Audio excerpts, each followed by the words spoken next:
We recently got news about the recent every quarter, fiscal quarter, they release the GDP numbers, and that's our gross domestic product, which is the measure of the economic output of the country, how much we produce. It includes things, it's the formula for it, something like consumer spending plus manufactured goods plus services, rendered. So uh, one thing to note is that about 70% of the US economy is based on consumer spending. Our economy is held afloat by people spending money. So, because we've moved so much of our manufacturing uh, overseas. And so, we got the recent GDP numbers are in. And what they found is that the US economy the GDP has contracted by the GDP contraction is the worst contraction on record in US history, and it's by a lot. Uh, this article here is from NPR. It's titled 3 Months of Hell. US economy drops 32.9% in worst GDP report ever. This is from July 30th. And I'm just going to read a little bit from here. The coronavirus pandemic triggered the sharpest economic contraction in modern American history, the Commerce Department reported Thursday. Gross domestic product, the broadest measure of economic activity, shrank at an annual rate of 32.9% in the second quarter as restaurants and retailers closed their doors in a desperate effort to slow the spread of the virus, which has killed more than 150,000 people in the US. Just note, US has 5% of the world's population, yet we have over 25% of the world's COVID-19 cases and deaths. So we are number one. That's the US. Always leading the charge there. So the economic shock in April, May, and June was more than 3 times as sharp as the previous record, 10% in 1958, and nearly 4 times the worst quarter during the Great Recession. So we're talking about 4 times worse than the worst quarter during the 2008 housing crisis and Great Recession, and more than 3 times as sharp as the previous record on file, which was in 1958. Of course, this doesn't include. Okay, yeah. So that's the sharpest decline in history. It was in 1958, 10%, and those numbers are annualized. So that means that it's essentially projected out as what would happen if this rate continued on for a year. What would the rate be? The actual contraction was something like 10.5% or so. So just to put that in perspective, here's a graph that shows what that looks like. This is 50 years of GDP annualized. So these are all normalized to so that you're seeing, they're based on the same formula for calculating this.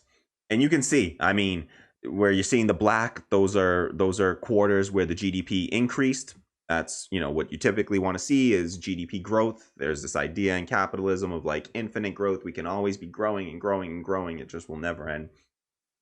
And so what you'll see here is that this is 50 years. And then look at the very end here. That red line that you see at the very end is just, it's essentially off the charts. I mean, the old charts just, they didn't show below 15% on the old charts. There was nothing below 10%. So, no drop and no annualized GDP drop ever reached beyond 10%. And here we're talking about 32.9%.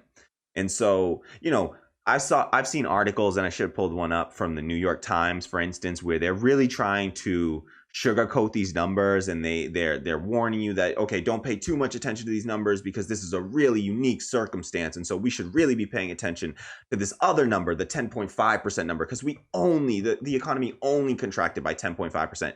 Dude, even 10.5%, if it wasn't even annualized, right, is worse than the worst annualized GDP drop on record. So what we're talking about, this is, I mean, you'll see some of the quotes from here. A quote from Nariman Baravesh, chief economist at IHS Markit, says, "Horrific. We've never seen anything quite like it." So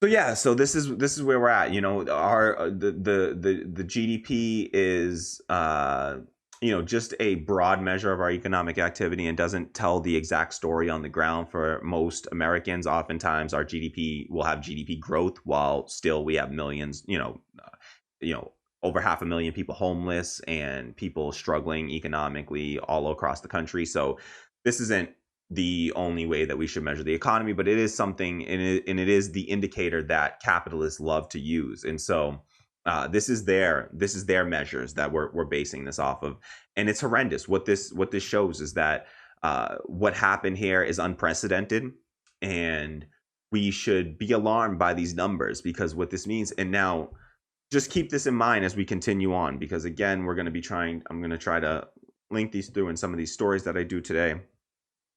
Some of these will be cut into clips, and so if you're watching a clip of this, just check out some of the other clips, and you'll see. I'll try to put this into a playlist so you can see some of the other clips and hopefully see how this weaves together. So just keep this in mind as we continue on and as we talk, that this contraction is historic, and what we're talking about at this point is historic decline for the U.S. Thanks for watching Radical Democracy Podcast. I'm your host, Kamali Rose. Please like and share this video, subscribe to the channel, and if it doesn't bother you, hit that bell below to receive notifications whenever we go live or launch a new video. Please leave your thoughts in the comments below, and if you can afford it, do me a huge favor and head over to my Patreon at patreon.com/radicaldemocracy and throw me a few bucks. Whatever you can afford, it goes a long way, and I will greatly appreciate it. It helps the channel to continue to exist and to grow, and I really appreciate the support. Thank you so much, and I hope to see you soon. All right, peace. All right, that was a good one.